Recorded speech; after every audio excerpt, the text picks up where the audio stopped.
The hallway smells like rain, waxed wood, and old money. That is the first thing I notice before I see him, not the silence. Not the storm pressing its wet fingers against the tall arched windows. Not the armed men standing at the end of the corridor with their earpieces and polished shoes and faces carved into obedient blankness. The smell. My father's estate always smells expensive, like cedar panels polished by people who are paid not to leave fingerprints. Like white roses arranged in crystal vases no one is allowed to touch. Like leather-bound books nobody reads and fireplaces that burn even when the house is already warm. But tonight, something else stains the air. Something colder, metal, rainwater, smoke, and him. I stop at the top of the grand staircase, with my hand still resting on the banister, my silk robe clinging to my skin, as if it knows before I do that I should turn around. My father is waiting below. Beside him stands a man who does not belong in this house. He is too large for it, too dark, too still. The chandelier above him spills gold over the marble floor,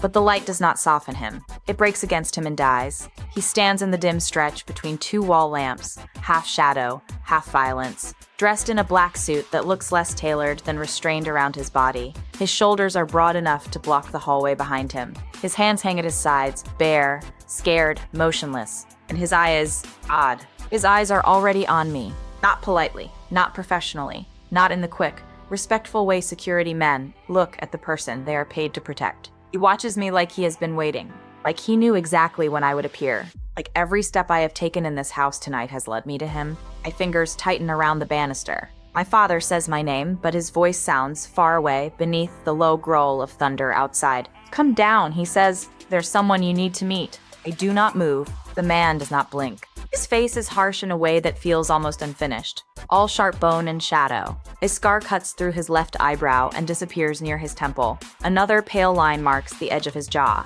There are others thinner, crossing the skin near his throat, vanishing beneath his collar. He looks like a man who has survived things no one should survive. He looks like the reason other people do not. My father clears his throat. This is Killian Black. The name moves through the hallway like a blade being drawn. Killian Black. Of course his name is something that sounds like a warning. He'll be heading your private security detail, my father continues. Starting tonight. Tonight. The word crawls under my skin. Tonight, because this morning there had been another box on my vanity. No return address. No fingerprints, according to the police. No sign of how it got past the cameras, the gates, the guards, the dogs. Inside had been a white silk ribbon, the same kind I wore in my hair when I was 12. Wrapped around a photograph of me sleeping. Not old, not edited, taken from inside my room. My stomach folds in on itself. I force myself down the first step. Killian's gaze lowers. Not to my face, to my foot, then my ankle, then the hem of my robe where it brushes my thigh. The look is so brief another man might have hidden it. He does not. He watches the movement as if cataloging it, as if my body is not something he is protecting but a map he intends to memorize. Heat flashes through me, unwanted and humiliating. Fear follows it so closely I cannot tell where one ends and the other begins. I descend slowly, every step sounding too loud against the marble. My father smiles in that controlled way he uses during business negotiations, the one that means he has already decided and everyone else is simply being informed. Mr. Black comes highly recommended. Killian's mouth does not move, not a greeting, not a nod, not even the ghost of civilities. My father continues. Ex-military, private extraction work. High-risk protection.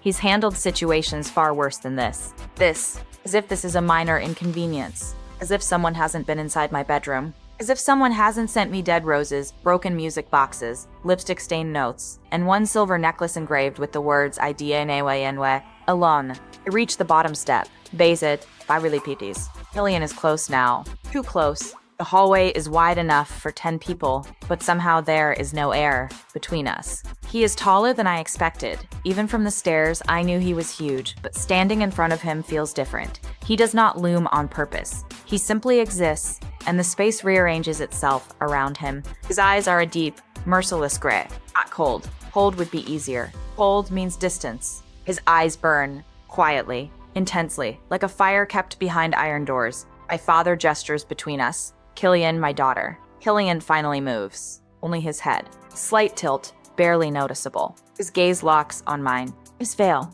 he says. His voice is low, rough. Not loud, but it lands in my chest like a hand. I hate the way my body reacts to it. The way the tiny hairs along my arms lift. The way my breath catches before I can stop it. You don't look like security, I say. My father gives me a warning look. Elena. But Killian does not seem offended.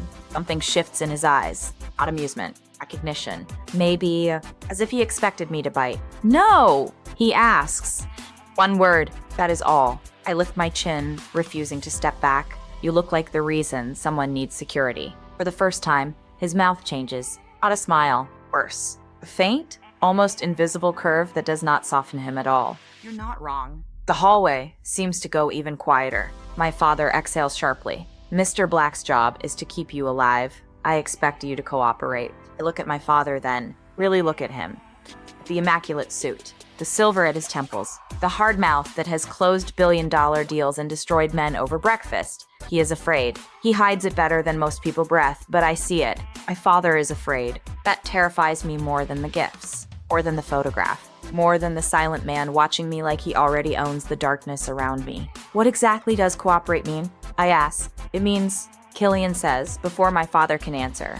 You don't go anywhere without me. My gaze snaps back to his. The way he says it is not a rule. It is a sentence. My pulse kicks hard. Excuse me? You don't leave the estate without me. You don't enter a room I haven't cleared. You don't open packages. You don't answer unknown calls. You don't stand near windows after dark. Each instruction is calm, controlled, absolute. My anger rises because it is easier than admitting I am scared. This is still my home. His eyes drift over me again, slower this time, from my damp hair to my bare feet against the marble.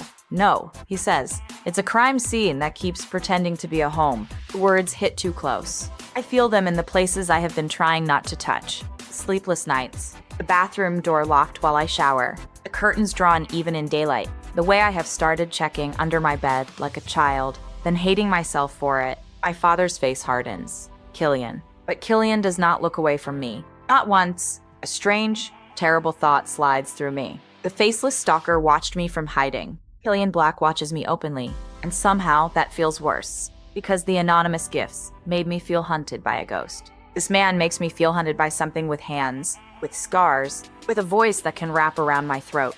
I step closer, though every instinct tells me not to. Are you here to protect me? I whisper. Or control me? His eyes darken. The storm outside breaks harder against the windows. For one suspended second, he says nothing. Then he leans in, just enough that I catch the scent of him beneath the rain and smoke-clean leather, iron, and something dangerous I cannot name. To protect you, he murmurs. I'll control whatever I have to. My breath stops. My father says something. One of the guards shifts near the door. Thunder rolls across the roof. None of it matters. There is only Killian Black, standing in my hallway, like a nightmare. My father has invited inside, and me, realizing with a sick twist of certainty that the monster outside my windows is no longer the only thing I should fear, because this one has a name, this one has keys, and this one is going to follow me everywhere. The night feels too quiet, not peaceful, not calm, wrong. I notice it the moment I wake. My eyes open into darkness thick enough to press against my skin. The soft amber glow from the hallway beneath my bedroom door is gone. Someone must have turned off the sconces. The only light comes from the storm outside, pale flashes of lightning slipping through the sheer curtains and painting the room in brief, ghost-like pulses. Everything is still, too still. Even the rain has softened into a whisper against the glass. I lie there for a moment, unmoving, listening. My heart is already beating faster than it should be. The silence feels occupied. That's the only way I can describe it. As if the room is holding its breath, as if something is here. My fingers curl into the silk sheets. They're cool against my skin, twisted around my legs from restless sleep. The faint scent of lavender from the diffuser lingers in the air. But underneath, it's something else. Leather. Smoke. Him. My stomach tightens. Ow. I sit up slowly, forcing my breathing to stay even. You're being paranoid, I whisper to myself, the words barely audible. But the feeling doesn't go away. Sharpens. A flicker of lightning illuminates the balcony doors. And for half a second, there is a shade, all, still, standing just beyond the glass. My breath catches. Darkness crashes back in before I can fully process it. No, I whisper, already pushing the sheets aside, my bare feet hitting the cold marble floor. The chill climbs up my legs, grounding me, but not enough. Another flash of lightning. He's still there, Killian, standing on my balcony like he belongs to the storm itself. Rain has soaked through his black shirt, the fabric clinging to his body, outlining muscle and tension, and something dangerously restrained. Water drips from his hair, sliding down the sharp lines of his face. His eyes find mine instantly, as if he's been waiting for me to wake, as if he knew the exact moment I would. My pulse slams. What the hell are you doing? I demand, my voice breaking the silence harder than I intend. He doesn't answer immediately. He just watches me. Again, always watching. Then he moves. The balcony door slides open with a quiet, deliberate sound that feels too loud in the dark room. Cold air rushes in, carrying rain and thunder, and the raw scent of the night. Him. He steps inside like crossing that boundary means nothing. Like my room was never mine to begin with. I take a step back automatically. Fury surges up, hot and immediate, covering the sharp edge of fear. You don't get to just walk into my room. I snap. Killian closes the door behind him without looking away from me. Click. The sound is soft. I know. Security breach, he says. His voice is low, roughened by the storm, by the cold, by something deeper that always seems to live just under his skin. I fold my arms even though it does nothing to shield me from him. On my balcony? Yes. One word. Again. Always enough to shut down space. I shake my head. That's not an answer. His gaze drifts slow, deliberate over me. My oversized sleep shirt barely reaches mid-thigh. My hair is a mess from sleep, falling over my shoulders. I suddenly feel too exposed, too visible under that look that never feels accidental. He takes a step closer. The room shrinks. It is, he says. You just don't like it. My jaw tightens. Try me. Another step. Now he's close enough that I can see the droplets of water still clinging to his lashes, the faint shadow of stubble along his jaw, the thin line of a scar that cuts across his throat and disappears beneath his collar. You left your balcony unlocked, he says. I was inside my own room. You're not safe inside it? The words hit like a slap. My anger flares brighter. So your solution is to break in. His expression doesn't change. I didn't break in, he says. I walked in, without permission. Yes. The way he says, it flat, unapologetic sends something sharp down my spine. You don't get to do that, I say, but the words sound weaker now. He tilts his head slightly. You think whoever's been sending you gifts asks for permission? The room goes colder. I hate that he's right. I hate that he knows it. I hate that part of me feels safer with him standing here than I did 5 minutes ago alone in the dark. That doesn't mean you get to act like this. I gesture toward him, toward Tia. Toward the door, toward the space he's invaded. Like what? He asks. Like you own the place. Something flickers in his eyes. Something dark. Not the place, he says quietly. My breath stutters. I force it steady. Get out. He doesn't move. Killian. Nothing. My irritation sharpens into something more volatile. Are you deaf, or do you just enjoy ignoring me? His gaze drops briefly to my throat, where my pulse is racing beneath my skin. I hear everything you say. He murmurs. Then leave. Instead, he steps closer. Close enough that I have to tilt my head back slightly to hold his gaze. Close enough that I can feel the heat of his body cutting through the cool air. Close enough that my heart starts doing something stupid. New protocols, he says. I laugh his short disbelieving. You can't be serious. I am. His hand moves. Not fast. Not threatening. Worse. Controlled. He reaches toward the nightstand beside my bed and picks up my phone. My entire body goes rigid. What, Mitty goes rigid. Put that down. He doesn't. He unlocks it. My breath stops. How did you? I told you, he interrupts, scrolling through the screen with calm precision. You don't answer unknown calls. That doesn't give you the right to go through Sanger ass. His thumb pauses. He looks up at me. I don't need the right, he says. I need the information. Rage burns hot in my chest. I step forward, grabbing for the phone. He catches my wrist. Not hard, but firm, yielding. The contact sends a shock through me. His hand is warm, rough, large enough to completely encircle my wrist. My pulse jumps under his fingers. He feels it. No, he does. His gaze flicks down, watching the reaction. Something in his expression tightens. Not satisfaction. Not quite. Something more dangerous. Let go, I say, but my voice comes out softer than I want. He doesn't. 3 missed calls from an unknown number, he says, still holding me. Still looking at me like he's reading something deeper than the surface. Same number that's been texting you. My stomach drops. I didn't tell him that. I handled it, I say quickly. No, he replies. You ignored it, but is handling it. For you, he says. Not for me. The words wrap around me heavy and suffocating. For you, I repeat. His grip tightens slightly. Not enough to hurt. Enough to remind me I'm not the one in control. You're my responsibility, he says. The way he says it, certain. Possessive in a way that has nothing to do with contracts. Something dangerous flickers in my chest. I hate it. I hate that it doesn't feel entirely like fear. I didn't ask to be, I whisper. No, he agrees. And then, quietly, almost thoughtfully, you've never had to. The implication lingers, heavy, unsettling. I browse it. What does that mean? For a moment, he doesn't answer. He just looks at me. Really looks. Like he's deciding something. Like he's already decided. Then he releases my wrist. The loss of contact is immediate and strangely noticeable. I mean, he says slowly, you've been watched for a long time, Elena. My chest tightens. A cold thread winds through my spine. By the Stalker, I say. His gaze darkens. Not just him.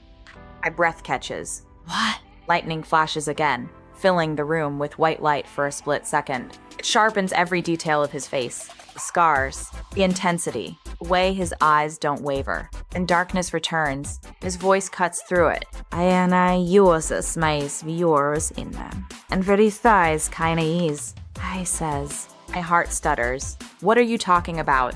His attention drifts to the bed, the window, the door mapping the space like he's done it 100 times. Which lights you leave on, he continues. What time you go to sleep. How often you check your phone when you think no one's looking. A chill spreads through me. Low, relentless. You're lying, I whisper. He looks back at me. No. One word. Final. The room feels smaller. The walls closer. The air thinner. You're supposed to protect me, I say. But now there's something else in my voice. Something unsteady. I am.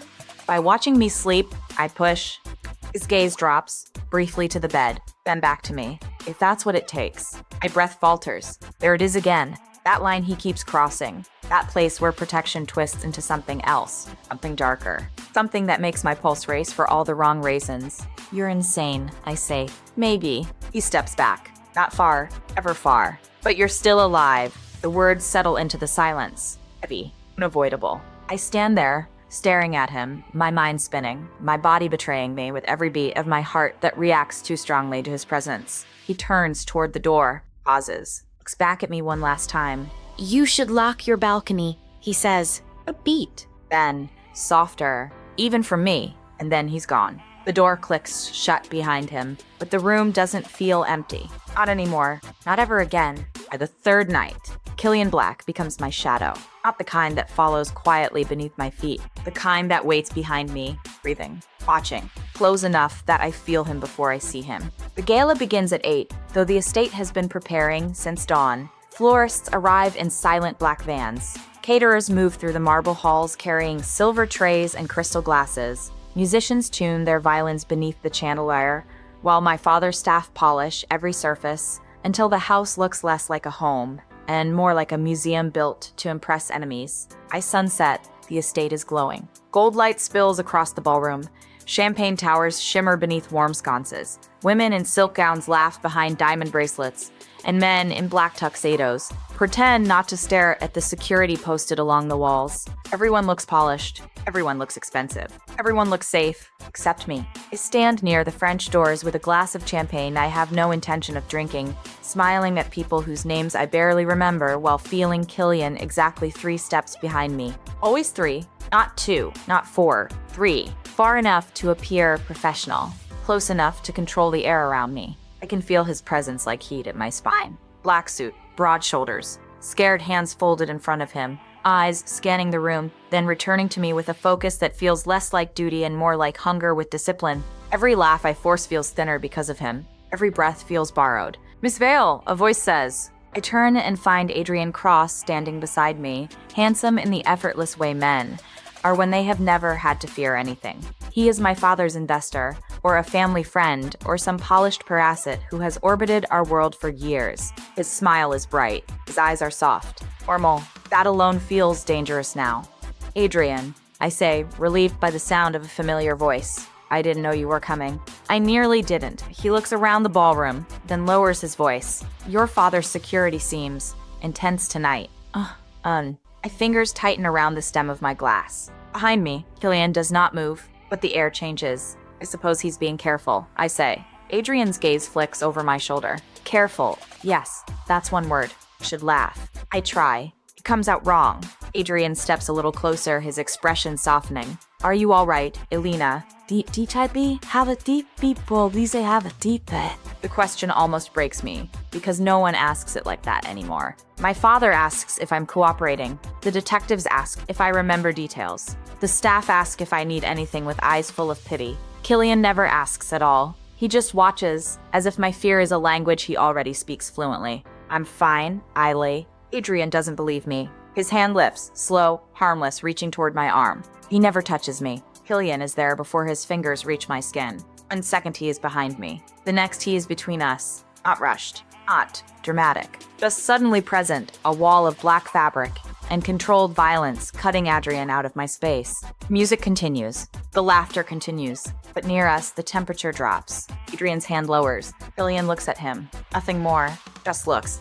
And I see Adrian's confidence falter. It is subtle, but undeniable. A blink too fast. A breath held too long. The instinctive recognition of a man who has just realized he is standing too close to something built for damage. Mr. Cross, Killian says. Adrian's smile tightens. Do I know you? No. Then I don't believe we've been introduced. You don't need to be. My pulse jumps. Killian, I say quietly. He does not look at me. Adrian's jaw flexes. I was speaking with Elena, and now you're finished. The words are low enough not to carry, but sharp enough to cut. Flush climbs Adrian's neck. I don't think that's your decision.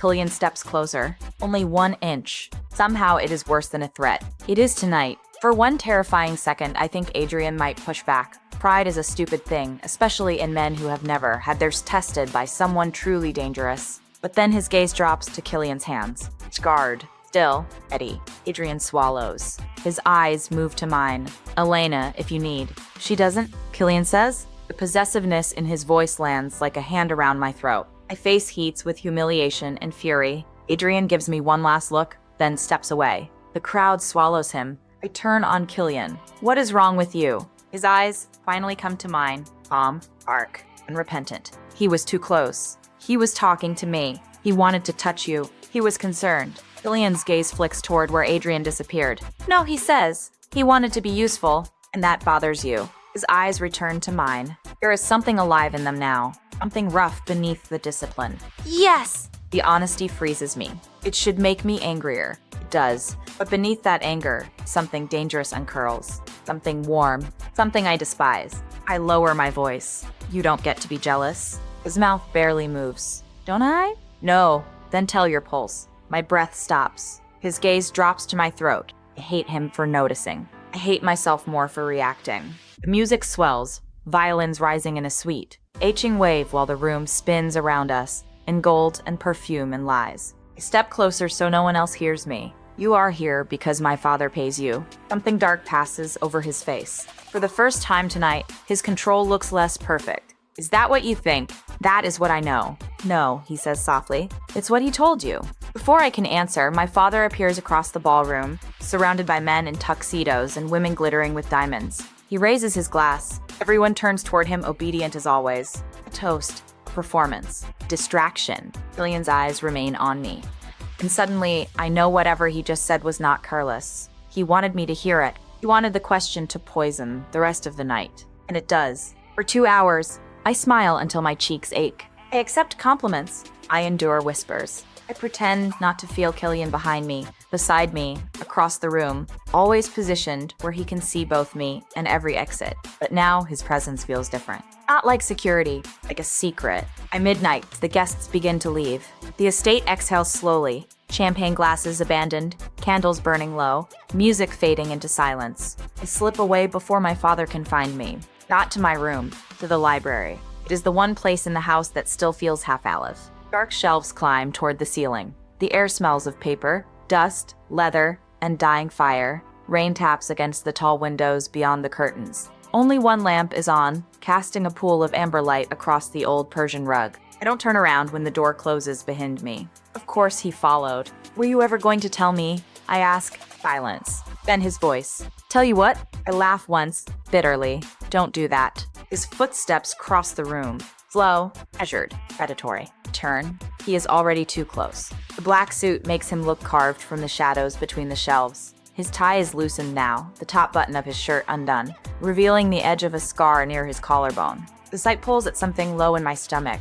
I hate that the feeling has nowhere safe to go. You said my father told me you were here because he pays you, I say. What did you mean? Wait, Killian studies me. The lamp catches one side of his face, leaving the other in darkness. Your father doesn't tell you much. My father tells me enough. No, he says. He tells you what keeps you manageable. The word strikes harder than I expect. Manageable. Like I am not a daughter. Not a woman. Liability. I take a step toward him. What do you know? His eyes move over my face, slower than before, almost searching. Too much. That's not an answer. It's the only safe one. I shake my head. You don't get to invade my life, threaten people I speak to go through my phone, watch me sleep, and then decide what is safe for me to know. His jaw tightens. You think knowledge makes you free?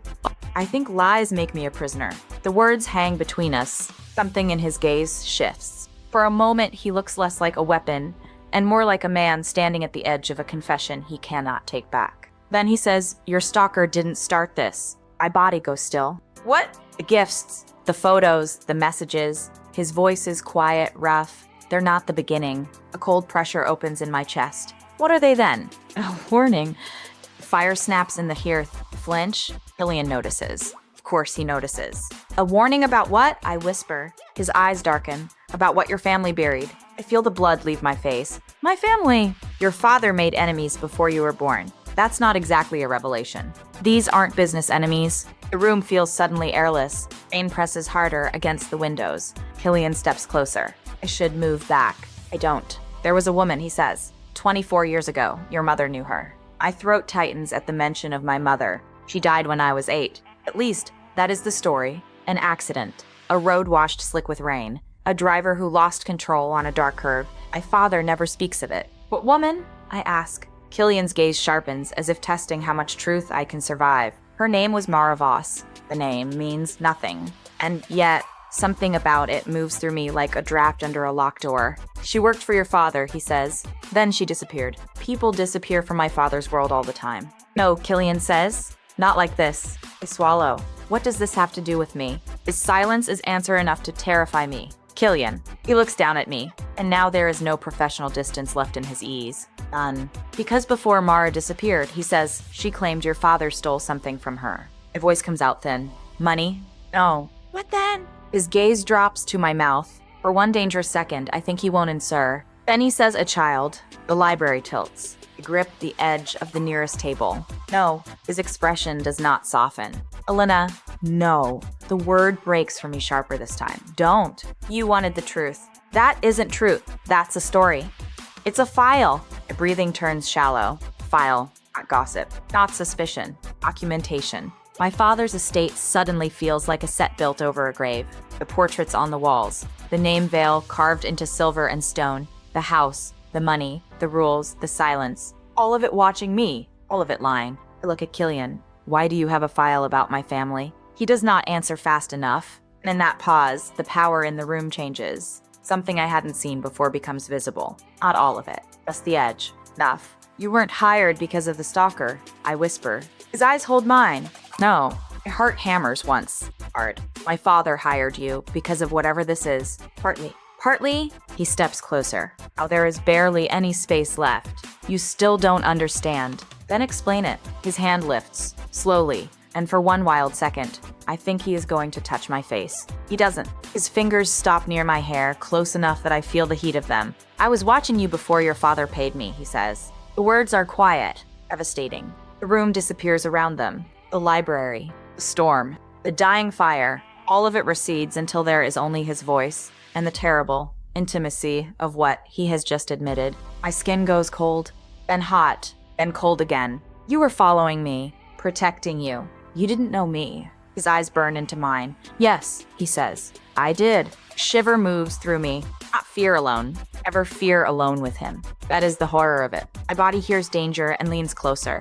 My mind screams monster. My pulse answers mine. You're no better than him, I whisper. Shadow crosses his face. For a moment, I see something violent beneath the surface, not directed at me, but at the comparison. At the faceless man sending gifts. At the idea of being placed beside him. No, Killian says, voice lower now. He wants to frighten you. And you? He leans in. His breath brushes my ear, warm against the cold room. I want to keep you. My knees nearly fail. The confession is not romantic. It is not soft. It is a door locking. I press my hand against his chest to push him away. Mistake. He is solid heat beneath my palm, his heartbeat slow and powerful under the black fabric. For one unbearable second, neither of us moves. Then his hand covers mine, holding it there, not forcing, not freeing, trapping the choice between us. You should run for me, he murmurs. I look up at him, furious that my breath is shaking. I know. His thumb drags once over my knuckles.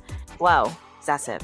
But you won't. The worst part is that he doesn't say it like a third. He says it like he already knows. The stalker comes for me during breakfast. Not in the darkness. Not in the hallway. Not through the balcony doors while rain scratches the glass. Morning. Soft. Pale. Civilized morning. The kind of morning my father's house is designed to control. Sunlight spills through the tall windows of the breakfast room, turning the silverware bright and merciless. White roses sit in the center of the table. Fresh coffee steams in porcelain cups. A maid moves silently near the sideboard, placing cut fruit into crystal bowls as if nothing monstrous has ever crossed the threshold of this home. Killian stands behind me. 3 steps. Always 3. My father sits at the head of the table, reading something on his phone with the kind of concentration that means he is pretending not to be afraid. I have barely lifted my coffee when the first scream cuts through the house. The maid drops the bowl. Glass shatters. Fruit scatters across the marble like pieces of a body. Killian moves before anyone else breathes. 1 second he is behind me. Next, his hand is on my shoulder, pushing me down, shielding me with his body as 2 guards burst into the room. East wing, one says, breathless. Package at the service entrance. My father rises. What package? Killian's voice is quiet. Stay here, but he is not speaking to my father. He is speaking to me. The command slips under my skin, sharp and familiar. Should obey. I don't. By the time Killian reaches the door, I am already following. Elena, he says, without turning around. I freeze, not because he raises his voice, because he doesn't, because the sound of my name in his mouth is more dangerous than shouting. My father snaps, do what he says, but something inside me has broken too many times this week to remain obedient. No, Killian turns. His eyes find mine. The room goes silent around us. No, he repeats. I lift my chin, though my pulse is beating so hard I feel it in my teeth. I'm done being protected from the truth. For a moment, no one moves. Then another guard appears at the doorway, pale. Sir, he says to my father, you need to see this. Killian's jaw tightens. He looks at me once, and then, with a controlled fury that frightens me more than panic ever could, he says, behind me, now, this time, I follow. The estate feels different as we move through it. The halls that once seemed grand now seem too long, too exposed. Every mirror becomes a watching eye. Every open doorway feels like a mouth waiting to close. The service entrance is near the east wing, beyond the kitchens, where the polished beauty of the estate thins into stone corridors and staff passages. The smell reaches me first. Roses, rotting roses, then metal, then something sharp and chemical beneath it. A small black box sits on the floor just inside the entrance. The guards stand around it, tense and pale. On top of the box is a white silk ribbon. My stomach turns. Killian stops me with one arm across my waist before I can step closer. His body is hard against my side, hot, movable. Don't, he says. But I have already seen enough. The lid is open. Inside, nestled among dead rose petals, is a lock of hair. My hair, tied with red thread. Beside it is a photograph. Me at the gala. Adrian leaning toward me. Killian behind us. And across the image, written in black ink, are 3 words. He can't save you up. The hallway sways. My fingers dig into Killian's sleeve. Not for comfort, for balance. His reaction is not fear. It is not surprise. It is something far worse. Stillness. Complete, terrible stillness. Then his face changes. The man beside me disappears. Something older steps into his skin. Thing made of violence and patience. Lock the estate, he says. One guard nods quickly. Now Killian adds. The guard runs. My father arrives behind us, breathing hard, his face drained of color. How did this get inside? No one answers. Killian crouches near the box, but does not touch it. His eyes scan everything. The floor, the door, the hinge, the camera above us. Then he stands. What is it? I ask. He turns toward the nearest guard. Where is Marcus? The guard blinks. He was assigned here. He isn't here. The words fall heavy. The radio crackles. The voice stutters through static. We found him. My stomach drops. Killian takes the radio. Where? Garden wall. North side. He's alive, but the voice cuts off. Killian is already moving. I follow, because the alternative is standing still with the box, and the roses, and the photograph of myself being watched. Outside, the morning air is cold enough to burn. The garden is wet with dew. Gravel crunches beneath our feet. Somewhere, birds sing as if the world has not become something cruel. We find Marcus near the wall, one of my father's guards. Large man, armed, trained, now on his knees, wrists bound behind him with zip ties, mouth taped, blood darkening the collar of his white shirt. He is alive, terrified. Pinned to his chest is another note. This one is not for me. It is for Killian. You left her alone, Black. VULDOITAGN. I look at Killian. His face is empty, but his eyes are not. They are burning with a kind of rage, so focused it feels almost holy. The next seconds happen too fast. Movement near the tree line. Shadow. A man running. The guards shout. Killian moves. Not like security. Not like a bodyguard. Like an animal released from a chain. He crosses the garden with terrifying speed. Black coat snapping behind him, boots tearing through wet grass. The fleeing man reaches the hedges. Killian reaches him first. The impact is brutal. They hit the ground hard. I hear the sound of bone against stone. Someone screams. It might be me. Killian drives the man into the mud with one hand locked around his throat and the other twisted in his jacket. The man struggles, gasps, claws at him. Killian bends close. I cannot hear what he says, but I see the man stop fighting. Not pass out. Stop. As if whatever Killian whispers is worse than being strangled. My father's guards rush forward, but none of them touch Killian. No one dares. Finally, he stands. The man on the ground curls around himself, coughing, bleeding from his mouth. Killian looks back at me across the wet garden, and in that moment I understand something with his clarity. He is not relieved that I am safe. He is furious that someone else thought they could touch what he had already claimed. My father reaches me. Inside now, but Killian is already walking back. His hand closes around my arm, not painfully, but with no illusion of choice. We're leaving, he says. Blink. What? Now, my father can stay here and count his lies. My father's face hardens. Black. Killian doesn't look at him. This estate is compromised. It's my estate. And she is not your property. The words hit the air like a gunshot. My father goes still. So do I. Because Killian says it with rage, with conviction, with something that almost sounds noble. But his hand is still around my arm, and he is already pulling me away. Black SUV waits near the side drive. I don't remember walking to it. I remember rain beginning again, thin and cold. I remember the leather smell when Killian opens the door. I remember trying to look back at the house, and his hand guiding my head down so I don't hit the frame. Get in. I do. God help me, I do. The doors lock. The estate disappears behind tinted glass. For the first 20 minutes, neither of us speaks. The city never comes. That is the first thing I notice. We don't drive toward lights, traffic, people, police. We drive away, past iron gates, past private roads, past trees that grow thicker and darker until the world beyond the windows becomes nothing but forest and storm. My phone has no signal. When I check it, Killian takes it from my hand. Hey, no calls. Give it back. No, the calmness is worse than cruelty. I stare at him. Where are you taking me? A safe location. Whose safe location? His eyes remain on the road. Mine. The word settles between us. Mine. The SUV climbs a narrow road into the hills. Rain turns the windshield silver. The forest presses close, branches scraping the sides like fingernails. By the time we stop, night has fallen. The cabin is not a cabin. Not really. It is too beautiful. Too hidden. Modern structure of dark wood and glass, built into the mountainside, glowing faintly beneath the storm, luxurious, remote, invisible from the road, the kind of place designed by someone with money, paranoia, and no intention of being found. Killian opens my door. Old air rushes in. I step out slowly. There are no other cars, no guards, no staff, no father, just trees, rain, and him. The realization begins as a whisper in the back of my mind, then grows teeth. He leads me inside. The door shuts behind us with a heavy electronic click. Sound travels through me, rocking. The interior is warm, dim, and expensive. Low amber lights, black leather furniture, a fireplace already burning, floor-to-ceiling windows showing nothing but dark forest beyond the glass. There is a bedroom visible down the hall. One. My throat tightens. Where are the others? I ask. Killian removes his wet coat slowly. What others? The security team. No team. My father. No.